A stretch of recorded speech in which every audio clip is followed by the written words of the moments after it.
Fundamentally, we want to introduce a different defence system, a new defence system, a defence system which has never been tried before, something which will completely change the face of the European Union, we believe. Instead of having single nation armies, we want to create a united army, a peace corps rather, something that we can defend our union with. We do not want individual countries. We are a union, we are together, we are united. Each country will provide an army or part of their army to our peace corps. It will be in the capital where our parliament is, in France, in Strasbourg here. The USA is a strong army. The USA is a strong country. I think we can universally agree. They are not divided.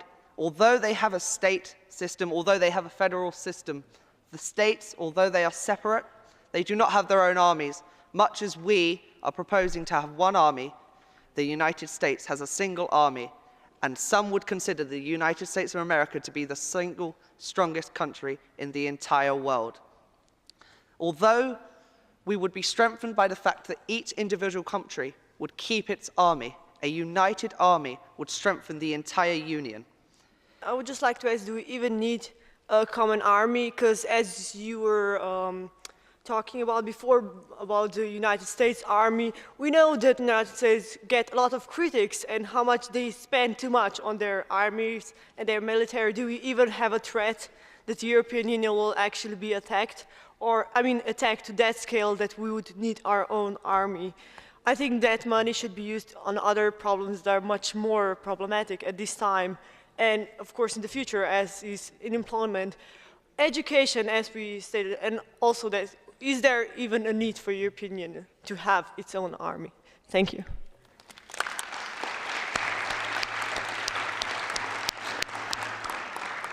To answer that question in brief, I would say yes, there is absolutely a need to have a unified army. There is always a need to have some kind of defense. In my opinion, and in the opinion of my group, a unified army, although expensive, is a move to create a more unified union. And I need to mention the words unified union. How can we need a unified union? We are not unified at the moment. We are not unified because we are separate. We are separate in defense, we are separate in education. These matters need to be dealt with, and although expensive in the short run, surely creating a more powerful institution will benefit us in the long run. The European Union needs to be a strong advocate of basic human rights and democracy. And if in countries outside of the European Union where there's a lack of democracy and a deficit, this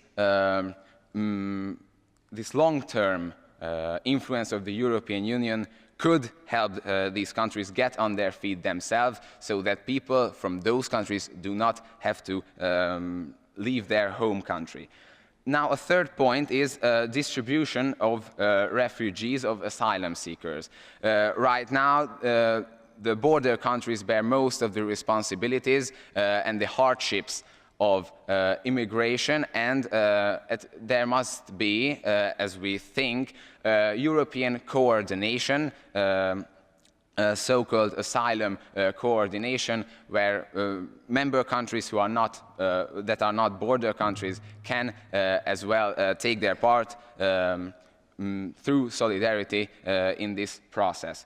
Now there's another issue, which is the issue of border controls, which must be regulated very strictly, which means that people who want to come to the EU with the right papers, with the right documentations, they are welcome, but any illegal activity can and will not be tolerated.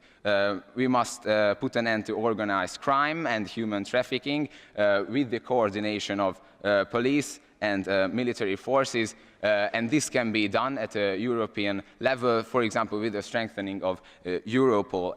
I'm talking about integration, because from what I mean, this is a big problem in our country. We take all the burden, most with Italy as well. What about integration? When these illegal immigrants come to Malta, as I can say, they have the problem of integrating.